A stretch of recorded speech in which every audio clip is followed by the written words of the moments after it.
This is the Medical Minutes Podcast on the All Indiana Podcast Network. Your source for the latest news, updates, information, and more from the world of health and medicine. Now, here's Wish TV's medical reporter, Dr. Mary Gillis. From Wish TV, I'm medical reporter Dr. Mary Gillis, and this is Medical Minutes on the All Indiana Podcast Network. You know him from Life.Style.Live and as the co-host of All Indiana, the one and only Randall Newsome. Each day, his personality shines through the screen, smiling, laughing, and always cracking jokes. But when Randall was 15 years old, he experienced one of the darkest days of his life. In this week's episode, I spoke with Randall about the health scare that almost ended it. Our conversation is next. Randall Newsome, hi, great to see you. Hey, Mary. What's up? I can't help but always just laugh when I'm around you. You're the best. Oh, it's a talent, I guess. So, okay, we're actually talking about something pretty serious today. Mm-hmm. All right, so you're opening up to me and our listeners and our viewers about a pretty scary incident that happened to you when you were younger. So let's talk about it. Yeah. So I was 15 years old, getting ready to turn 16. So high school junior at the time. And I remember feeling kind of funny. Woke up one morning, I was like, I don't feel my best. I don't know what's going on. Maybe it's just one of those days where your body is just not, it's not up to it. But I remember, it was kind of in my stomach and, it was just like a queasy kind of feeling. And it started to feel kind of like heavy, right? And I remember feeling like a little bit of a headache and just miserable, right? So going through the school day and baseball season was getting ready to start. So, I'm thinking, okay, I need to make sure I'm at practice, and then I'll just kind of figure out what's going on with me afterwards. And so, what were you experiencing during the day? Were you just kind of aware of it, or was it kind of? It was a new feeling to me because I remember. Explain what happened. What were you feeling in your stomach? So I would probably describe the rest of my body is feeling kind of achy and kind of like a little bit of flu-like-ish, you know what I mean? So, kind of feeling like, I had a little bit of a headache. It was possible that it, might have had some fever on the back end because it was that kind of feeling. And then I remember thinking, man, my stomach, I don't know what's going on. But I just remember feeling heavy. And then so, I get to the last class of the day, and my teacher can kind of just see me just not doing well. And she's just like, I think you need to go home. And I'm like, oh, I think I can make it to the end of the day and class and baseball practice and all this kind of stuff. And I'm thinking, as time is going, it's getting worse. Whatever it is, I don't know what's going on. So over the course of the day, it was sort of the pain got, it was more increasing. And more. Yeah, it was increasing throughout the day. So it was just, in the beginning, it wasn't necessarily just pain. I just felt like weight. I just felt heavy. And in particular, my stomach, I was just feeling this is not good. And so, I go from thinking I'm going to baseball practice to okay, something's wrong. And so I called my dad, and my dad came and got me. We go home, and I kind of lay down for a little bit. So you didn't end up going to practice? You took your teacher's advice? No, by the time it was time for baseball practice, I felt like there's no way I can jog, run, anything I needed to do for practice. I'm like, there's no way. I'm just too miserable. So we go home, and I'm just laying in bed thinking okay, this got to pass, whatever it is. What time in the afternoon is it? It's, baseball, end of a regular school day in high school. So probably about, I don't know, my dad probably came and got me 3:45-ish, something like that. So I'm home and I'm feeling okay, this is, ugh. And I'm thinking, okay, maybe I'll try to sleep it off. What did you tell your dad? I just told him I was feeling, a little crappy, and I don't know, I'm sick. Something's going on. I don't know if I got a bug. I'm thinking maybe a stomach bug. I was like, I don't know if I ate something. I don't know what's going on. And so he comes to get me, and we're just kind of at home, just kind of trying to wait it out. But then I'm like, Dad, I don't know. I feel like it's getting worse and worse. So he calls a doctor and tells the doctor what was going on. And they said, Mr. Newsome, we're going to have you try to get him to stand up and do a test for us. And then they asked if I could jump. And I'm thinking, of course I can jump. And when I say my feet stayed firmly planted on the ground, I could not get up at all. And they said, get him to the hospital right away. Oh my gosh! What did you think when you heard that? What did it feel like? I mean, you're an athlete. You're like, right? I mean, I'm hearing you like I can. What are you talking about? Jump. I could jump. Yeah, those feet did not move. So wow, what it's like. Yeah, it just felt like everything was just weighing me down. Oh my god! So now I'm getting to understand like what you're feeling like. Okay, all right, wow. Yeah, so I ended up going to the hospital, and they're going they're running a little test and everything. This scares you, or I mean, I'm actually pretty calm. I'm actually kind of calm about it. Like I was just like, okay, they told me to come get checked up on so we could see what it is. Did he give you any idea of what it might be? Like, okay. Once they started testing me, I was the doctor when he said jump, like they started feeling for pain and things like that on my stomach. I was just like, okay, well, and then they're testing, thinking, okay, this might be appendicitis. I have no idea what that is at the time. I'm just 16, like, yeah, 17, right? Okay, well, whatever. Just let me know what I got to take for it. So when they get done, doing my tests and seeing how immobile I was, they were like, Mr. Newsome, we have to take Randall in for immediate surgery. My dad's face, he was freaked out. This never happened to any of the kids in our family. I'm the oldest of 4. And he's just looking like, what? No, I got to call my wife. I was, what do you mean he's got to go back and get operated on, like right now? They was like, yeah, right now. I think at the time they were thinking my appendix had burst. So we go back, and they were like, it's a routine procedure. They were just really like, we do this all the time. It's a routine procedure. It shouldn't be an issue. And I remember one of the nurses, you know how they ask you like random questions as you're getting ready to go under, you're going to sleep. They're like, hey, so you're an athlete. And I was like, yeah, sure am. That was the last thing I remember. So what did you, so your dad was sort of like, I mean, this is his child, his oldest son, having to like saying, we got to take him into surgery right away. What did you think? What were you thinking when you heard this? I was thinking, keep my dad calm. Oh my gosh, Randall, you are too much. Okay, keep going, sorry. I was thinking, keep him from freaking out any more than he already is. So I was just like, okay, all right. So we're going in for this surgery that says routine. I've heard of people getting that, their appendix out. So I'm like, okay. So it wasn't something like you'd never heard of before? No. I was like, okay, I'm getting my appendix taken out. Okay. And so, but when I woke up, they were like, hey, man, you gave us a scare. I'm like, what do you mean? I'm thinking routine. What they told me before I went to sleep. Routine surgery, it's appendix, and, appendectomy, it should be fine. Well, it turns out it wasn't my appendix. It turns out that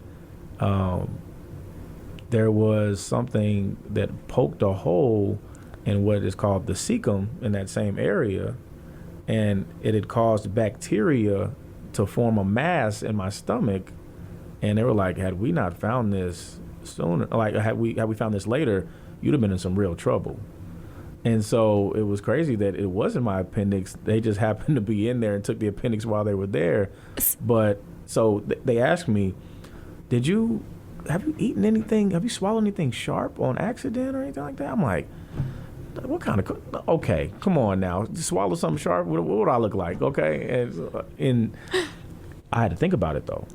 And I remember feeling from my braces at the time thinking, oh crap. There was an incident where I had eaten an apple or, and I think at some point catfish. There was two crunchy things, and I remember a part of my wire had broken off when I was eating, and it broke off into 2 pieces. Well, I got one thinking that I got the whole thing, and I think I swallowed the other part. So what we think happened is that me swallowing that went down through my system and poked that hole that they were talking about. So that's, that's what so we were assuming. Okay, so when you came to you got talking, you get out of surgery, they're like, okay, this was actually something else. We did take your appendix out. We found there was a tear in your cecum. What's your cecum? What is that? Oh, and so it's near the lower intestine, and I want to say it gathers some of the waste in your body, and I'm not a scientist, so don't quote me on that. I just know it was located close to where the appendix was, and so because they were in there looking at the appendix, they're like, "Oh, what's this?" And that's where the mass had formed. They said it was kind of like a ball, kind of like maybe a golf ball size. Was it bacteria? Yeah, just bacteria had kind of gathered. So that hole that formed kind of let bacteria in. So they were saying that's what was happening is that hole created like a window for that bacteria to kind of just gather and sit there, and it was just kind of forming, getting bigger, and that's why they said, hey, had we not found this, when we did, we don't know how this would have turned out. So, it was I guess kind of a lucky thing that, those are similar symptoms. It caused the symptoms of what appendicitis would be, where they would normally come and get your appendix, and it turned out that it was something else, and they were just like, oh, the appendix is in there too. We'll just get that while we're here. Why not? While we're here. I mean, this thing isn't doing anything, so we're going to take this too. Do you have any idea how long that had been in your digestive tract? I have no idea. I think maybe a couple weeks, I would guess. And that's a while ago now. I'm 32, but yeah, happy 16th birthday. I spent my 16th birthday in the hospital eating ice chips. Wait, this was your birthday? Yeah. So by the time we had surgery, my birthday was right around the corner. I had to stay in the hospital for recovery. Okay. So I ended up, Randall, eating ice chips and not remembering half the people that showed up for my birthday. Funny story about that. So when you have like surgeries like that, it's considered major. They kind of keep you in charge of the pain, and so they gave me a button that gave me morphine, right? So as the pain was, heightened, I would like get that to kind of calm it down. So I remember thinking, I need to get the nurse's attention. Like I need, I don't remember what I needed from the nurse, but I was just like, I need to get the nurse. So I was like hitting this button thinking, where's the nurse? And I would just fall asleep, wake up, and I'm like, they're still not here? Let me hit it a couple more times. Oh my God, Randall. Guess which button I was hitting? I was loaded on morphine. Yeah. This 16-year-old kid just been through this thing and just, oh my God, hitting Randall. the wrong button and, or the right button, depending on how you feel about morphine. So, yeah, that was my experience at the hospital. A lot of people came to see me. I don't remember half of them. Okay. Because I was a little, lifted. That is unreal. Mm-hmm. Oh my gosh, Randall, I am so I want to ask you, I mean, you're a guy who plays sports, like you're super tough, like, you're someone who, like, from what I've known, just been great getting to know you over these years, like super great attitude, work so hard. And having something like, I don't know, not push through the pain, but kind of like you seem like a guy like, oh no, I can handle it. I'll go to baseball practice. It really took someone to be like, no, listen, you really got to go home. You got to pay attention to this. So what I want to ask you is, how do you get the message to people who, have that sort of tough exterior and kind of want to say they want to tough things out, but to listen to your body? You have to listen to your body because your body, you get one. You get one body, and, if you don't listen, the repercussions of not listening to your body are just way heavier to me, because if you don't listen, I mean, that's kind of how guys make injuries worse. To relate it back to sports, I remember thinking, oh man, I could get back in the game, and I'm messing up, that injury even more because I'm trying to be a tough guy. Now I'm going to be out longer, because I didn't choose to listen to my body when it was telling me, I'm not okay right now. So I think I would tell people, if something's wrong, get it checked out. It's just not worth it because think about it. What if I'm just saying, no, well, this will pass. And then, I'm in some trouble like a couple days later. It just, to me, if something's wrong, you got to make sure that people know about it, your family. Don't try to do it. There's been so many cases where we talk about early detection, right? A lot of times when me and you talk about some of the medical stories that have been done in the past, cancer and different things like that, it's like the earlier you catch it, the better. So your fear of just going to the doctor could keep you from, ultimately being able to fix the problem. So don't put yourself in a position to where you make it harder for the doctors to kind of troubleshoot and figure out what's going on. The earlier you figure out what's going on with you, the better, no matter what it is, right? That's like, we talk about the fear of men going to the doctor and, getting their colons checked and all those kind of things. But, we're grown. What are we scared of getting checked for? It's easy to say, but knowledge is power, yeah. right? And I think we were talking one day on All Indiana, and you had raised this same thing about having, the better, earlier the prognosis or the diagnosis, the better the outcome. And I had read a study, and I was like, Randall, it's so interesting that you bring that up, because I just read a study about people wait an average of 6 months before they go to the doctor. After they start feeling something, and they wait 6 months. Don't do that. Don't do that, because it's just not, whatever you think you saved, money or whatever, it it just won't compare when you're in some real trouble, So I would just tell people, like, forget all that tough guy stuff or tough girl stuff. Just get in there and get checked, no matter how healthy you are. I mean, we know a guy, one of the healthiest people I know, Jason Shaw, with November Project here in the city. One of the healthiest guys I know. I mean, he runs all the things, marathons, anything you can think of fitness-wise, he can do it. I had to have open heart surgery, and it's just one of those things. I think he just fainted one day. And, it was one of those things that he didn't do anything to put himself in that position. But I remember it was his girlfriend that said, we need to go. And he tried to, I'm a tough it out. I'm fine. I'm good. It's a little, it's a little this, a little that, little symptoms here and there. And it was when he passed completely out that, okay, we got to go. Something is seriously wrong here. But, he's one of those guys. I mean, that's why I say no matter how healthy you are or, perceive yourself to be, you don't know what conditions are in your family. You don't know, for you as an individual, what may be off in your system that you need to keep an eye on or regulate. So, I mean, if you feel off, if something is wrong, clearly, like you're feeling something that you don't normally feel, it just doesn't hurt to get it checked out. And this has clearly taught you something at a young age, that to listen to your body, and which a lot of people don't learn that till later in life, or some people they never learn it. So it's a really important message. Yeah, and don't make a huge deal about it. If something's wrong, let me just get it checked out. I mean, because it's cliche, but you rather be safe than sorry later on. Because those are reasons why they're cliches, right? Because they come up a lot. Yeah, you'd rather sums it up. Yeah, you'd rather be in the hospital ahead of it than behind.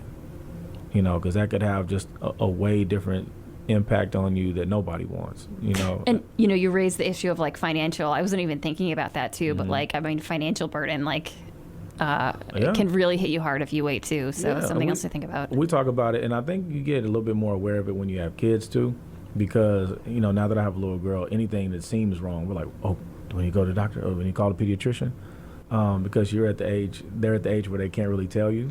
That's right. What's going on, what's wrong. They just cry, and you just kind of have to troubleshoot from there. But, imagine being a grown-up and you know what's wrong, or you know what you're feeling, and you just refuse to say something. And it's it's crazy to me, because now I'm just hyper aware.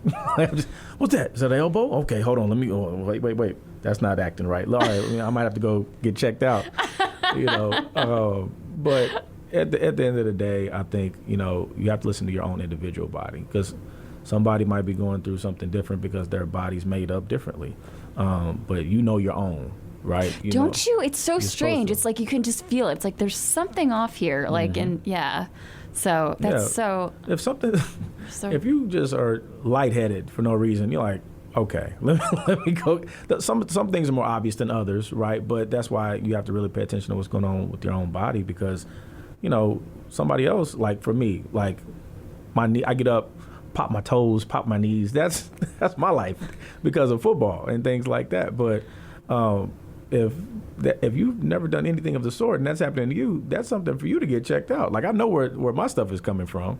But, if there's other symptoms that are out of the ordinary, you need to make sure that, you're keeping track of that type of stuff. Because when a doctor, asks you once it's bad, you got to go back and think about, oh, man, how long ago? When did that start? Oh, I started ignoring that. Like, how long ago was that? Was that 3-4 months ago? So now it's harder for them to figure out what's wrong, right? So make it easier on everybody. Get yourself checked out if something feels a little bit off, I love it. Yeah. Randall Newsome. Yes, our secondary medical expert. Not really, just kidding. Thank you so much for sharing your story with me and all of the listeners. No problem, Mary. That reminds me, I need to redo that 16th birthday. That wasn't the most fun. Oh gosh. Birthday Okay. ever. That was ice chips and a nightgown. I need to do something different. Redo I know, 16. really not the typical 16-year-old birthday, But right? because of that one, I get to have a lot more birthdays. Okay, I love it. So yeah. All right. Randall, thank you. Thank you, Mary.